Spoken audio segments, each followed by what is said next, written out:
Hey, what's up, guys? All right, so there goes the engine harness, completely off. I'm gonna be.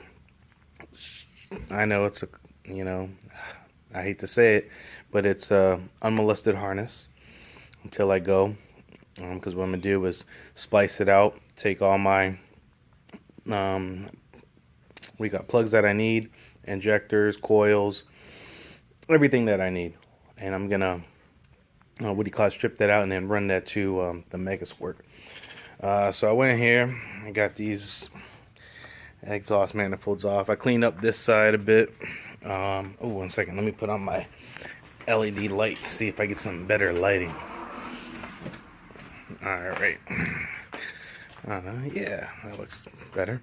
So, anyhow, as you see, I removed everything on this side. I don't need AC.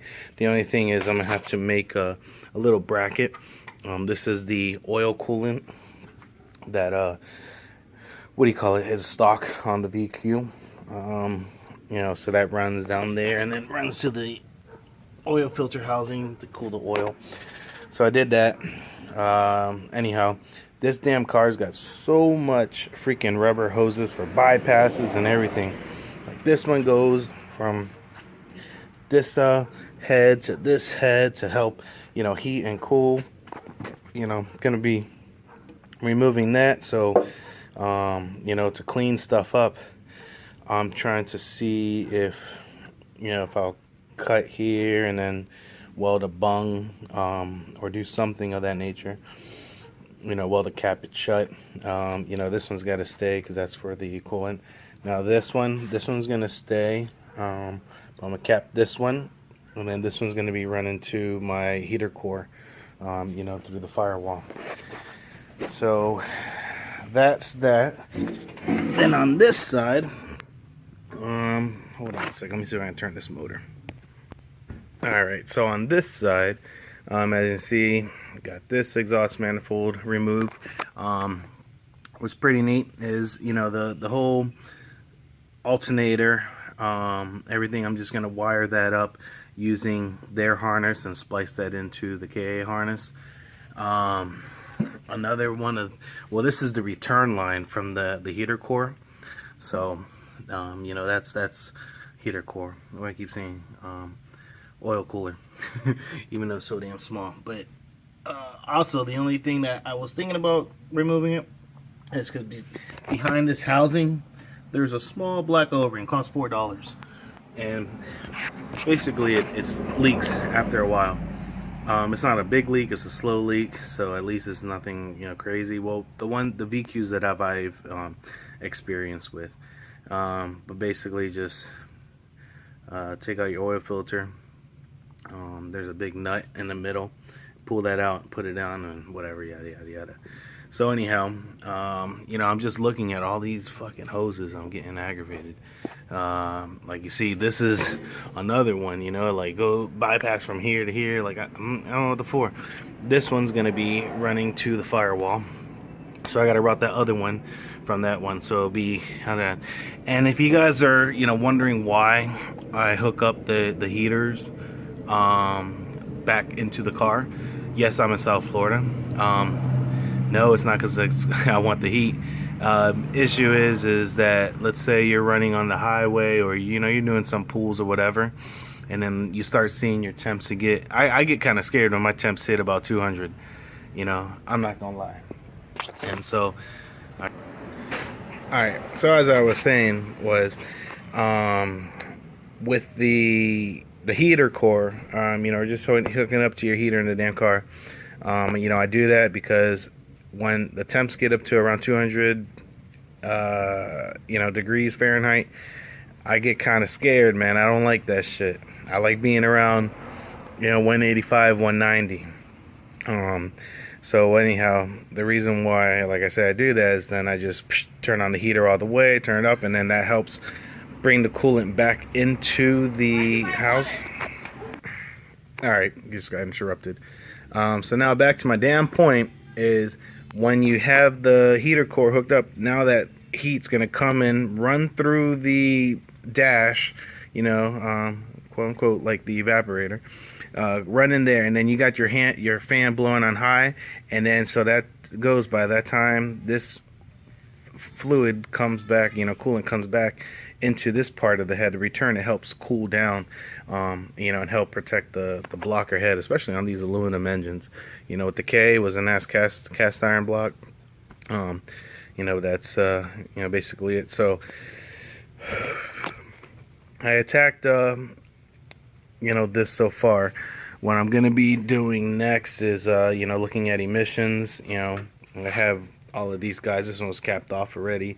I gotta see what this is. If this is an auto air control valve, which I don't think it is, because honestly, this is my theory behind.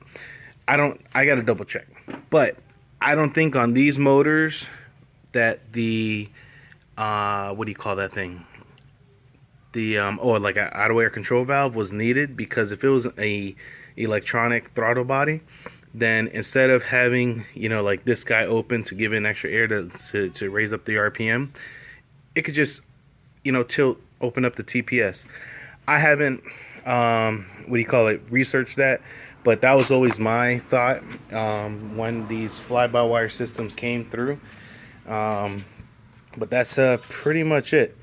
So, and then another piece of what I'm gonna do is, once I get in the car, get an adapter for here, and then weld a pipe that goes. I know like the turbo kits that for this have it, so I just want that cold pipe and weld that to here to come to here, and then I'm gonna see where my throttle linkage from the KA comes, and then I'll put my Q45 throttle body here, and have basically like a long runner. And the good thing about that too is it will create like a longer draft, so then that'll help on low end torque, even though I don't think I freaking need it with this damn motor. But there's also probably some other benefits that I haven't understood. But yeah, this is pretty legit inside here. And then I'm just looking, there's that damn venting for the valve covers. Then now I need to get new valve covers. The damn seals are bad. You can kind of see it down in there maybe. So what happens, oil leaks in there. But there's seen videos on instead of replacing the whole valve cover that you drill out with like a hole saw, and then put in some spark plug tube seals. But yeah, that's where we're at right now. So like I said, I'm just getting into this. I got to do a lot of research now, and then see how I want to go. Like the same thing with the front Ultima headers, because then the headers come and then they drop down here. So that'll be for one side, and that basically, I don't know if you guys ever seen like small block Chevy like 305 huggers. I think they were made by Hooker. I don't know. But anyways, these manifolds, they follow the same thing. They'll go and hug the block and then go down. So a lot of people use those when they're dropping the 305s into something different than what's intended to. And the reason why is because since the motor's naturally wider, you need to have the you put on those damn manifolds so it doesn't interfere with the frame rails. But anyhow, that's pretty much where we're going at too. I'm debating on a intake manifold. I know Kinetics or whomever it is, they have one. They sell it for $1,000. That's too damn much. But maybe I could come across something, or I can even make my own. I don't know. The only reason why I just hate it, because you can see the injectors are down in there. Now, granted, top feed injectors, awesome. With the K and the side feed injectors is a nightmare once you change them out. And I would hate to have some side feed injectors on this motor, because that means you'd have to take off this plenum every time, and then it's just a big headache. So this is one of the issues that I knew I was going to encompass with the VQ, or really any much V6. Even the VQ30s, Ooh, I need to double check that. That's a good idea. I double check that manifold, because on those, you guys know that the front bank of the motor, which is closer to the radiator, that's exposed, and then only the back one is what do you call it? Not exposed. So maybe if I do that, yeah. Oh man, I need to go to the junkyard. I'm gonna do some research on that. Maybe I could switch out to a VQ30 and then have it come on this side, and and also another thing is, I don't know about hood clearance, but that's small thing. That's cosmetic shit. But yeah, I gotta do some research. So, but anyhow, if you guys got any information or whatnot, oh, because the next thing I need to do, I know these guys probably did this shit already on the VQs, was I don't need a power steering pump, so I'm gonna remove this guy, and just based on everything, this one can come from here to here. So I just need a smaller belt. I'm pretty sure other guys have done that. If not, then I'll just need to get a belt and measure it. But that's yeah, pretty much what I'm looking to do. But we'll see. So alright guys, sorry for the ramble, but hopefully you guys can see where I'm going with this, and you can also help me with some ideas of your own, or even personal experience on what is what. So alright, late.